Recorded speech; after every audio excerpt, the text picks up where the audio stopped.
Ce soir-là, un manoir illuminé se dressait au cœur d'un vaste domaine, accueillant une fête somptueuse.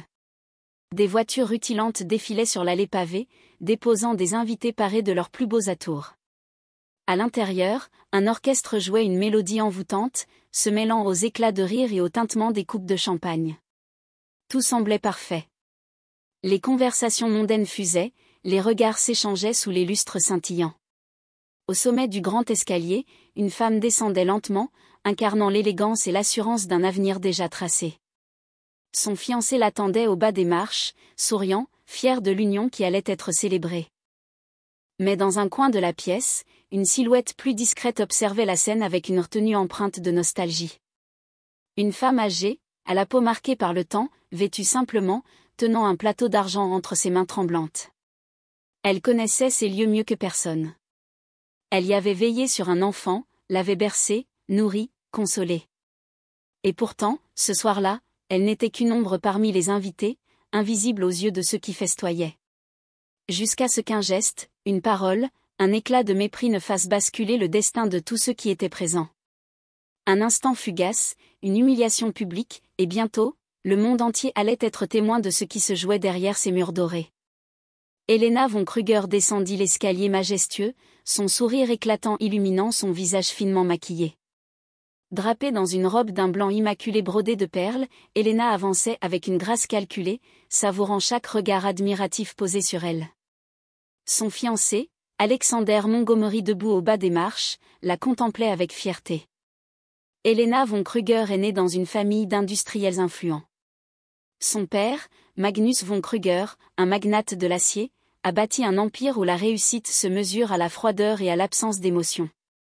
Sa mère, Isabella, est une femme de haute société, rigide et distante, qui a élevé sa fille dans l'obsession des apparences et du statut social. Dès l'enfance, Helena a été habituée aux écoles privées prestigieuses, aux soirées mondaines et aux voyages dans des destinations luxueuses. Son ambition était claire, briller, être au sommet, ne jamais faiblir. Son quotidien était fait de dîners avec l'élite, de séances de shopping hors de prix et de rendez-vous stratégiques avec les familles influentes. Elle rencontre Alexander au cours d'un gala de charité organisé par leurs familles respectives. Leur union est avant tout un arrangement mutuellement avantageux, elle renforce son prestige en épousant un homme respecté, tandis qu'il gagne une position plus influente dans le cercle des affaires. Mais derrière les sourires affichés et les fiançailles spectaculaires, Helena a toujours considéré que ceux qui servaient sa famille n'étaient que des ombres, des figurants dans son monde parfait. Mais sur son passage, une femme âgée, noire, au dos légèrement voûté par les années, se tenait immobile. Son tablier immaculé contrastait avec l'éclat des tenues luxueuses qui l'entouraient. Dans ses mains ridées, un plateau d'argent tremblait légèrement sous le poids des coupes de champagne. C'était la nourrice du fiancé, celle qui l'avait porté, bercé, consolé durant ses premières années, bien avant que le faste et la richesse ne façonnent son monde. Myriam Keta est originaire d'une petite ville où la pauvreté et les inégalités sociales dictaient les règles du quotidien. Issue d'une famille modeste, elle a quitté son pays à un jeune âge pour chercher du travail, envoyant chaque mois une partie de son salaire à sa famille restée au pays. Arrivée en tant que domestique dans la maison des Montgomery, elle est rapidement devenue la nourrice d'Alexander. Ce rôle, elle ne l'a pas vu comme un simple travail, mais comme une mission. Elle a aimé cet enfant comme s'il était le sien, lui donnant la tendresse et l'attention qu'il ne recevait pas de ses propres parents. Pendant des années, elle a vécu dans l'ombre, acceptant sans se plaindre le mépris de la haute société, les ordres secs et les regards condescendants. Mais jamais elle n'a cessé d'aimer Alexander, même lorsque le jeune homme, en grandissant, s'est éloigné d'elle pour embrasser son monde de luxe et de superficialité. En marchant vers ses invités, le regard de Helena s'arrêta sur Myriam, un sourcil légèrement arqué en signe de dédain. Un instant suspendu, où deux univers se faisaient face, celui de l'innocence oubliée et celui du mépris insouciant. La femme âgée ne broncha pas, mais son regard, lui, en disait long. Il était rempli de souvenirs que la fiancée, aveuglée par sa suffisance, ne prendrait jamais la peine d'honorer. Oh! Toujours là, lança Helena d'un ton hautain. Vous devriez savoir que votre temps est révolu. Allez donc vous asseoir dans un coin, si on vous y autorise. Sans attendre de réponse, elle renversa négligemment une coupe de champagne sur la nourrice. Un silence pesant s'abattit sur la salle, interrompu seulement par quelques rires gênés. Myriam ne cherche pas à se défendre. Son regard suffit à faire vaciller Alexander, car dans ses yeux, il ne voit pas de colère, mais une immense tristesse. Elle ne dit rien, mais son silence est plus puissant que n'importe quel mot. Son fiancé vit tout. Alexander observa la scène, son cœur se serrant dans sa poitrine, mais son corps refusant de bouger. Un instant, il voulut croire que ce n'était qu'un malentendu, une maladresse sans conséquence. Mais le regard pétrifié des invités, le silence oppressant qui s'installait, lui rappelait la vérité, il devait choisir. Son esprit s'embrouillait. S'il réagissait, il provoquerait un scandale. S'il ne disait rien, il trahirait une partie de lui-même, celle qui avait grandi auprès de cette femme qu'il avait tant aimée. Alexander baissa les yeux, honteux, se rendant compte qu'avec les années, il avait oublié ses racines. Alexander Montgomery est le fils d'un riche banquier, mais il a grandi sous l'aile bienveillante de Myriam, sa nourrice. Contrairement à Helena, il a connu l'amour maternel à travers cette femme qu'il a bercé, nourri et protégé. Son père, Henry Montgomery, était un homme distant, plus attaché aux chiffres qu'à son propre fils, et sa mère, Eleanor, une mondaine préoccupée par son rang social. Malgré son éducation privilégiée, Alexander a conservé une certaine humanité, héritée de son enfance passée auprès de Myriam. Il se souvient encore des histoires qu'elle lui racontait le soir, des repas qu'elle lui préparait avec patience, des larmes qu'elle essuyait lorsqu'il tombait. Mais à mesure qu'il grandissait, la pression de son milieu l'a forcé à se conformer aux attentes, devenir un héritier digne de son nom. Devenu un financier influent, il oscille entre son devoir envers sa famille et ses propres convictions. Son mariage avec Helena semblait être une suite logique de son parcours, une alliance puissante pour asseoir sa position. Pourtant, au fond de lui, une partie de son âme savait que quelque chose manquait. Lorsqu'il voit Helena humilier Myriam, le poids des années d'oubli et de compromission le frappe de plein fouet. En un instant, il comprend qu'il a laissé derrière lui la seule personne qui lui avait offert un amour sincère. L'espace d'un battement de cœur, il se demanda si cette femme, qu'il avait portée et consolée, pouvait encore reconnaître en lui l'enfant qu'elle avait élevé. Et tandis qu'il luttait avec son propre silence, un téléphone s'éleva dans la foule, immortalisant son indécision. Un invité, journaliste chevronné, dégaina son téléphone avec la rapidité d'un chasseur saisissant une proie. Il filma la scène, capturant chaque détail, le champagne coulant sur les mains ridées, le silence pesant des invités, l'immobilité coupable du fiancé. Son regard oscillait entre stupéfaction et l'instinct irrépressible du scoop. « Le monde doit voir ça », murmura-t-il avant de publier la vidéo sur les réseaux sociaux. En quelques heures, la tempête était en marche. La nourrice baissa les yeux sur ses mains tremblantes. Le liquide doré du champagne glissait lentement sur ses doigts ridés, se mêlant aux souvenirs qui affluaient en elle. Myriam revoyait cet enfant qu'elle avait bercé, son petit corps chaud contre le sien, ses mains potelées agrippant son vêtement, ses pleurs apaisés par sa seule présence. Myriam se souvenait des nuits sans sommeil à veiller sur lui, des premiers pas qu'il avait faits sous son regard attendri, des histoires murmurées pour l'endormir. Son amour pour lui avait été inconditionnel, un lien plus fort que le sang. Elle lui avait tout donné, sa tendresse, sa patience, sa vie. Et voilà comment elle était remerciée ? Par l'humiliation publique, par le mépris d'une femme qui ne savait rien du passé, par le silence d'un homme qu'elle avait élevé comme son propre fils ? Myriam releva la tête, ses yeux rencontrant ceux de son ancien protégé. Aucune larme, aucun tremblement. Seulement une résolution froide, née d'années de dévouement balayée en un instant. Elle inspira profondément, redressant ses épaules, prête à faire face. Ce n'était plus une humiliation, mais un tournant décisif. Elle releva la tête. Son regard ne reflétait ni douleur ni tristesse. Mais une décision. Le lendemain, les écrans du monde entier s'illuminèrent de gros titres chocs, scandale au gala du millionnaire. Helena, la fiancée de Alexander Montgomery humilie publiquement une femme noire. Les réseaux sociaux s'embrasèrent, les images tournèrent en boucle sur les chaînes d'information. Les commentaires affluaient, indignés. Certains dénonçaient l'arrogance des élites, d'autres questionnaient le silence du fiancé. Des débats s'ouvrirent sur l'injustice et l'ingratitude. En quelques heures, l'histoire de la nourrice, Son dévouement oublié, sa dignité bafouée, toucha des millions de cœurs. L'opinion publique exigeait des comptes. Elena, jusque-là adulée, se retrouva sous le feu des critiques, piégée dans une tempête qu'elle n'avait pas anticipée. Elena découvrit la vidéo virale. Son visage se décomposa. Non. Il déforme tout. Ce n'était qu'une blague. Balbutia-t-elle. Mais Alexander entra dans la pièce, le regard sombre. Une blague? C'est de cette Myriam que tu parles? Celle qui m'a élevée? Celle qui a sacrifié sa vie pour moi? Peu après, Alexander marcha lentement vers la maison de la nourrice, le cœur lourd et l'esprit assombri par la honte. La route lui parut plus longue qu'à l'accoutumée, chaque pas pesant sous le poids de ses regrets. Lorsqu'il arriva, il la trouva assise sous le grand manguier, son regard perdu dans le lointain. Son dos droit, son maintien digne, Myriam semblait insensible aux murmures du scandale qui l'entourait. Son silence n'était ni un reproche ni une fuite, mais une déclaration plus forte que n'importe quel mot. Alexander hésita un instant, puis s'agenouilla doucement devant elle. « Mama. Je suis désolé, murmura-t-il, sa voix brisée par l'émotion. Myriam leva lentement les yeux vers lui, scrutant son visage comme pour y déceler la sincérité. Après un long silence, elle répondit enfin, d'un ton calme mais ferme, « Mon fils. Le pardon ne s'achète pas, il se mérite. »« Maman. Je suis désolée, murmura-t-il. Elle se leva lentement, s'éloignant de quelques pas, avant d'ajouter, « Pendant des années, j'ai veillé sur toi comme mon propre fils, sans attendre rien en retour.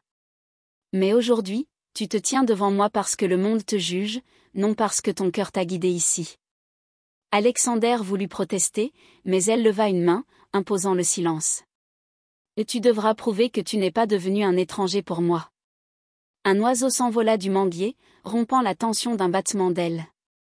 Alexander sentit alors que son chemin vers la rédemption ne faisait que commencer. Le scandale éclata au grand jour, et la haute société, jadis admirative, tourna le dos à Elena déchue. Plus personne ne voulait être associé à elle, et son avenir mondain s'effondra comme un château de cartes. Son nom fut murmuré avec mépris, son visage banni des cercles qu'elle fréquentait autrefois avec arrogance. Désemparée, elle tenta de se justifier, mais le monde ne l'écoutait plus. Helena von Krüger était habituée à être au sommet. Depuis son enfance, elle avait toujours évolué dans un monde où le prestige et le pouvoir dictaient les règles. Mais après l'incident de la cérémonie, ce monde, qu'elle croyait solide et inébranlable, commença à se fissurer. Quelques jours après la fête, les premiers signes de disgrâce apparurent. Les messages de soutien qu'elle attendait ne vinrent jamais. Son téléphone, autrefois saturé d'invitations, resta désespérément silencieux.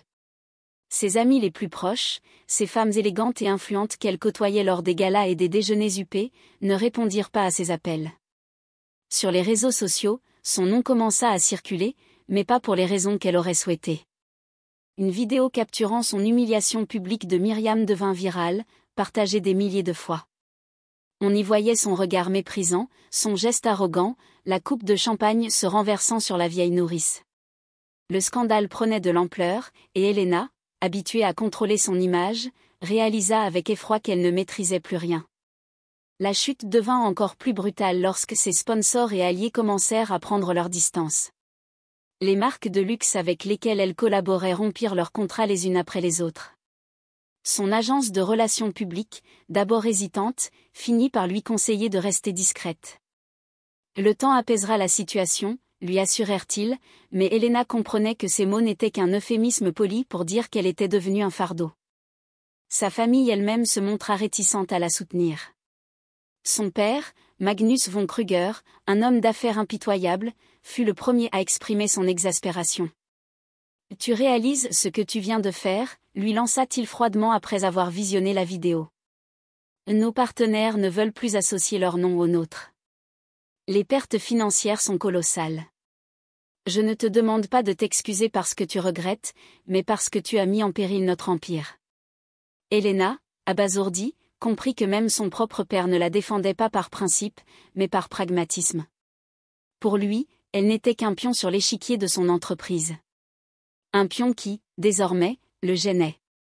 Les jours suivants, la trahison de son cercle social fut encore plus douloureuse.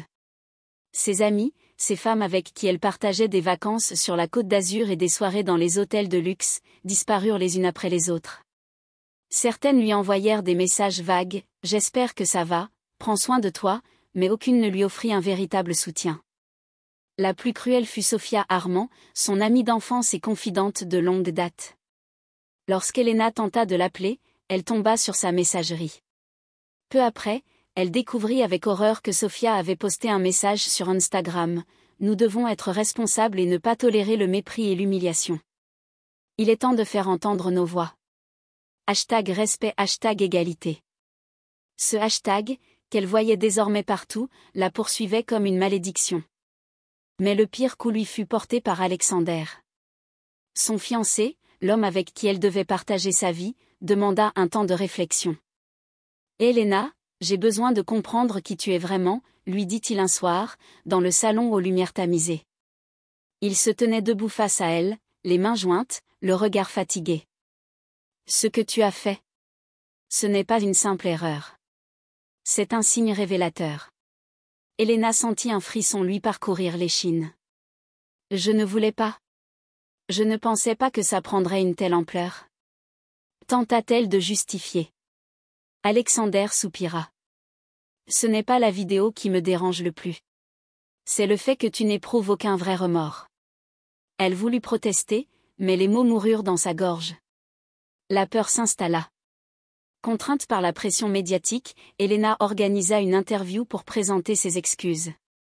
Assise face aux caméras, elle lut un discours soigneusement rédigé par ses conseillers en communication.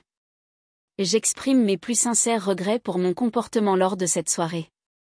Ce n'était pas mon intention d'offenser qui que ce soit, et je reconnais aujourd'hui la gravité de mes actes.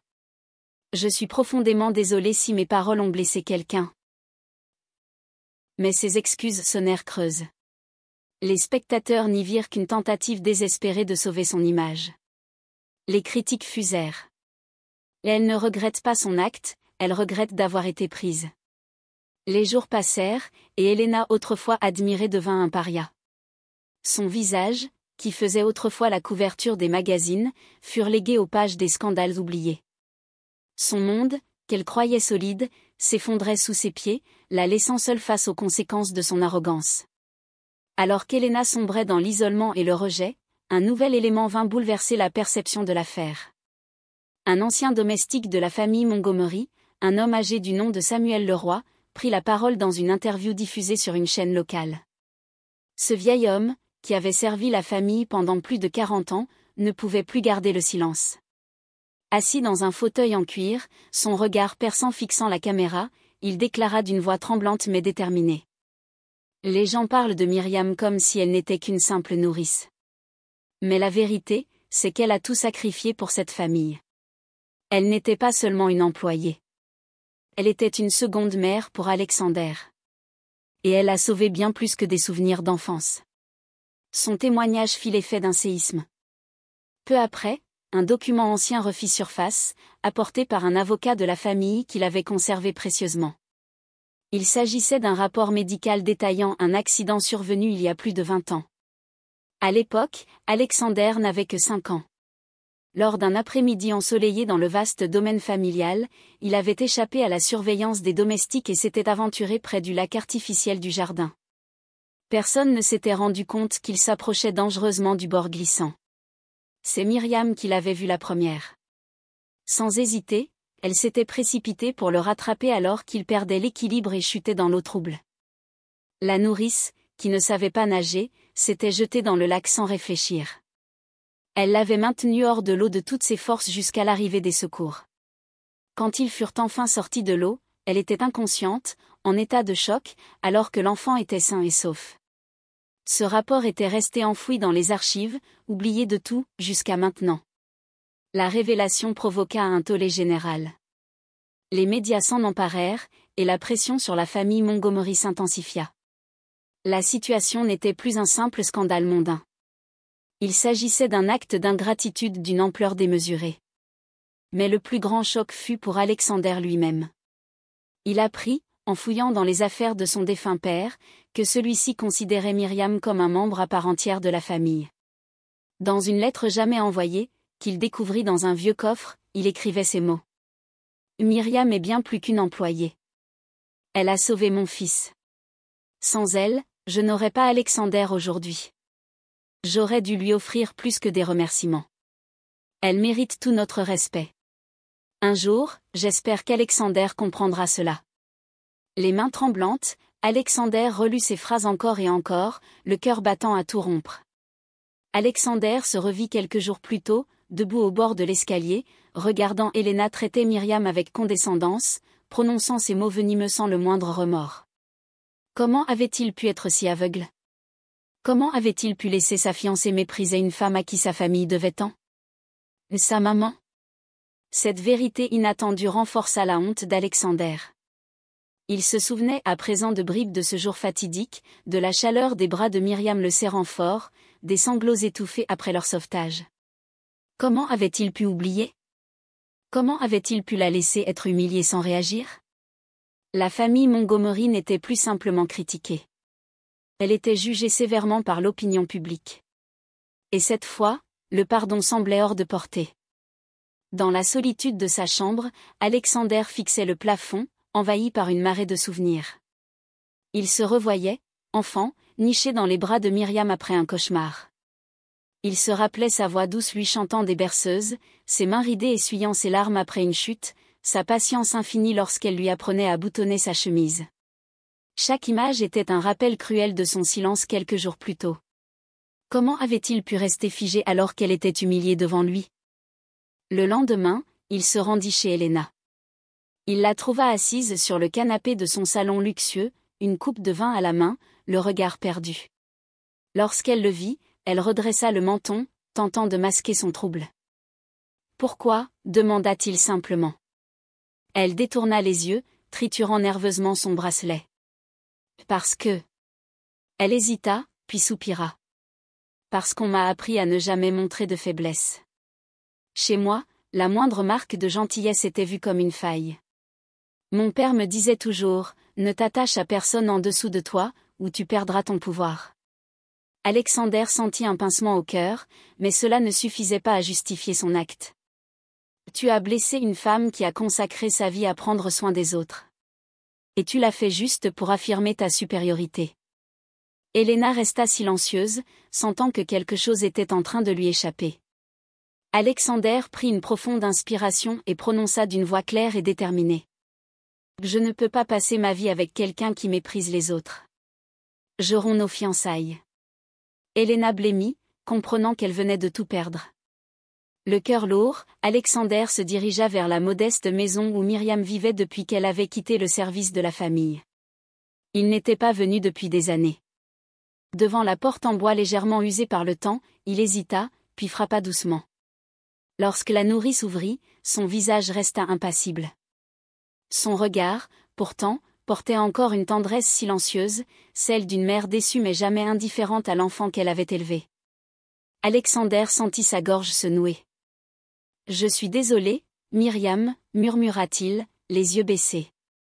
Elle resta silencieuse un instant, puis l'invita à entrer d'un simple geste de la main. Le salon était modeste mais chaleureux, empli d'objets simples témoignant d'une vie de dévouement et de discrétion. « Pourquoi es-tu là, Alexander » demanda-t-elle calmement. Il releva les yeux vers elle, sentant le poids de ses propres erreurs s'abattre sur lui. « J'ai failli. J'ai laissé Helena t'humilier sans intervenir. Je n'ai rien dit, rien fait, alors que toi, tu as tout sacrifié pour moi. J'ai honte, Myriam. Je suis venue demander pardon. » Un sourire triste étira les lèvres de la vieille femme. Elle hocha doucement la tête, comme si elle savait que ce moment finirait par arriver. Le pardon, mon garçon, ce n'est pas seulement des mots. Ce n'est pas une excuse murmurée après coup. Ce sont des actes. Il ne suffit pas de regretter, il faut agir. Ces mots frappèrent Alexander de plein fouet. Il comprit alors que son silence ne pouvait être effacé que par un engagement sincère. Il ne voulait pas seulement apaiser sa conscience, mais faire en sorte que des personnes comme Myriam ne soient plus jamais traitées avec mépris. Alors je vais agir, déclara-t-il avec détermination. Il passa les semaines suivantes à réfléchir à une manière concrète de réparer ses erreurs. Son premier geste fut d'assurer à Myriam une retraite paisible. Il s'occupa personnellement de toutes ses dépenses et s'assura qu'elle ne manquerait plus jamais de rien. Mais il comprit vite que cela ne suffisait pas. Ce qu'il voulait, c'était transformer son remords en quelque chose de plus grand. Il décida alors d'utiliser son influence pour créer une fondation dédiée à la protection et à la reconnaissance des travailleurs domestiques. Une structure qui leur offrirait des formations, un soutien juridique et des conditions de travail dignes. Il renonça aux privilèges qu'il avait enfermés dans l'indifférence et choisit de réparer ses erreurs. Il s'éloigna du luxe et des apparences, cherchant à renouer avec son humanité perdue. Lorsque les médias apprirent son initiative, beaucoup crurent d'abord à une simple stratégie de communication pour redorer son image. Mais Alexander ne chercha pas à se justifier. Il laissa ses actions parler pour lui. Peu à peu, il gagna le respect de ceux qui avaient douté de sa sincérité. Un jour, alors qu'il inaugurait un centre de formation pour les domestiques, il aperçut Myriam dans la foule. Leurs regards se croisèrent, cette fois, il y eut quelque chose de différent. Une fierté discrète, celle d'une mère qui reconnaît enfin en son fils l'homme qu'elle espérait qu'il devienne. Il comprit alors qu'il avait emprunté la voie du véritable pardon, celui qui ne cherche pas seulement à effacer les erreurs du passé, mais à bâtir un avenir plus juste. Les jours s'étaient écoulés, marqués par des scandales, des pertes et une solitude écrasante. Helena, autrefois adulée, n'était plus que l'ombre d'elle-même. Son image, jadis impeccable, avait été ternie par un geste qu'elle avait cru anodin, mais dont les répercussions s'étaient avérées dévastatrices. Exclue des cercles mondains, délaissée par ses amis et abandonnée par Alexander, elle errait dans un monde qui lui semblait étranger, où chaque regard posé sur elle était chargé de mépris ou de pitié. C'est alors qu'elle prit une décision, elle devait redorer son image. Mais plus que cela, elle voulait sincèrement se racheter. Elle se convainquit que la meilleure manière d'y parvenir était d'obtenir le pardon public de Myriam. Elle passa des jours à organiser une conférence de presse. Tout devait être parfait, une salle sobre mais élégante, un public sélectionné, et surtout, la présence de Myriam. Elle espérait que la vieille nourrice lui accorderait son pardon devant les caméras, scellant ainsi sa réhabilitation aux yeux du monde. Lorsque le jour arriva, Helena fit son entrée dans la salle, vêtue d'une tenue sobre, loin de ses parures luxueuses d'antan. Les journalistes, curieux mais sceptiques, étaient déjà installés, prêts à retransmettre en direct ce qui s'annonçait comme une tentative désespérée de reconquête sociale. À la surprise générale, Myriam était présente. Son visage impassible contrastait avec l'effervescence ambiante. Elle s'était déplacée non par obligation, mais par respect pour elle-même. Elle voulait entendre ce qu'Helena avait à dire. Prenant une profonde inspiration, Helena se leva et s'avança vers le micro. « Mesdames et messieurs, si je suis ici aujourd'hui, ce n'est pas pour me justifier, mais pour reconnaître mes erreurs. » Un murmure parcourut la salle. « Je me suis comportée de manière indigne envers une femme qui a consacré sa vie à autrui. Mon arrogance m'a aveuglée, mon insensibilité m'a éloignée de ce qui est juste. Aujourd'hui, je viens humblement demander pardon à Myriam. » Elle se tourna vers la vieille nourrice, sous les flashs des appareils photo, s'inclina légèrement devant elle. Un silence pesant s'installa. Myriam se leva à son tour, s'approchant lentement du micro. Son regard perçait Helena avec une douceur empreinte de sagesse. « Helena, » commença-t-elle d'une voix calme. « J'entends tes paroles et je ressens tes regrets. Mais comprends bien une chose, le respect ne s'achète pas. Il se mérite. » Helena tressaillit. « Je ne cherche pas à acheter quoi que ce soit, » murmura-t-elle, presque suppliante. Myriam hocha doucement la tête. « Je veux te croire. Mais le pardon ne signifie pas que tout redevient comme avant. Ce que tu as fait n'était pas une simple maladresse. C'était une blessure infligée non seulement à moi, mais à tous ceux qui, comme moi, ont été méprisés sans raison. Si tu veux changer, ce n'est pas ici, devant les caméras, que cela doit commencer. C'est dans tes actes, dans ta manière de traiter les autres chaque jour. » Un frisson parcourut l'assemblée. Certains journalistes baissèrent leurs stylos, troublés par la sincérité brute des paroles de Myriam. Helena, les yeux embués, comprit qu'elle avait commis une nouvelle erreur. Elle avait voulu faire de ce pardon un spectacle, une rédemption instantanée. Mais la vraie rédemption ne se décrétait pas en public. Elle se construisait dans le silence des actions sincères. Alors, que puis-je faire demanda-t-elle, la voix tremblante. Myriam la regarda un instant, puis lui prit doucement la main. Commence par être meilleur. Pas pour moi, ni pour le monde, mais pour toi-même. Sans un mot de plus, elle se détourna et quitta la salle. Les caméras restèrent fixées sur Helena, immobile, bouleversée. Pour la première fois de sa vie, elle se sentait nue devant le monde, non pas par humiliation, mais par la révélation de sa propre insignifiance face à une femme qui n'avait jamais eu besoin de richesse ou de reconnaissance pour être grande. Quant à la nourrice Myriam, elle redevint un symbole de respect et d'honneur. L'histoire de son sacrifice et de son humilité inspira de nombreuses personnes. On vint la voir, non par pitié, mais par admiration. Elle n'avait jamais cherché la reconnaissance, mais elle reçut enfin la place qu'elle méritait dans le cœur des gens. Un regard de mépris? Un geste impulsif? Une étincelle qui embrase des vies entières. Il suffit d'un instant pour renverser un destin, d'un mot pour briser une loyauté, d'un silence pour trahir un héritage. Ce soir-là, sous les lustres scintillants d'un bal somptueux, une parole déplacée et un geste humiliant ont déclenché une tempête dévastatrice. Les murs dorés du manoir, témoins silencieux de l'arrogance et du mépris, allaient bientôt voir leurs fondations ébranlées. L'acte irréfléchi d'une femme, bercée par son propre orgueil, marqua le début d'une chute inéluctable. L'indignation collective, le poids des regards et la viralité des images allaient faire éclater la vérité aux yeux du monde. Mais au-delà du scandale, il y avait une leçon. Une vérité trop souvent oubliée, le respect et la reconnaissance ne sont pas des faveurs, mais des dettes que l'on honore. Et ce soir-là, la dette avait été impayée depuis bien trop longtemps.